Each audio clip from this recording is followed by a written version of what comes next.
Ang intense ng mga kaganapan ngayon sa abot kamay na pangarap sapagkat aaminin na nga ni Dax kila Annalyn at Lynette ang lahat ng nalalaman niya.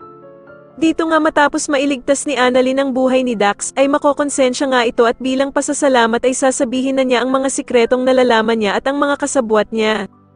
Samantala ay hindi na nga mapakali itong si Moira at pupuntahan pa nga niya si Ninang para sabihin na dodoblehin niya ang kanyang bayad basta't masiguro nga lang ang pagkamatay ng star witness niyang si Dax.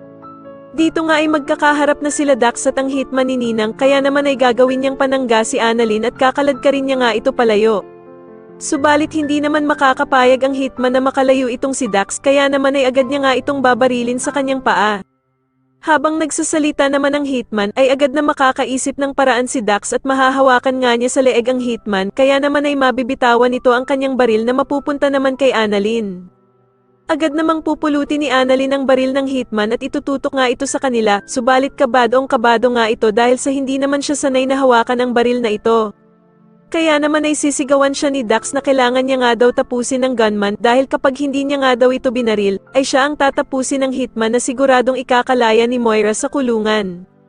Sa kabilang banda naman ay galit na susugudan nila Aling Susan at Josa sa kulungan itong si Moira upang kamprontahin ito dahil sa ginawa niyang ang pag-utos sa hitman na patayin si Dax kasama ang mag-inang Annalyn at Lynette.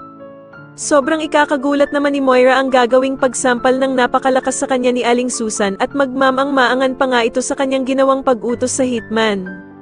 Sa tingin niyo dapat na nga bang aminin ni Dax kila Annalyn at Lynette na kasabwat niya sila Zoe at Doc Carlos matapos siyang iligtas ni Annalyn? Mas lalo na nga talagang nagiging exciting ang mga susunod na kaganapan kaya naman ay mas lalo pa nating abangan ang mas lalong gumigandang abot kamay na pangarap. Maraming salamat po sa inyong panonood at sana po ay ma-subscribe niyo ako. Maraming salamat po.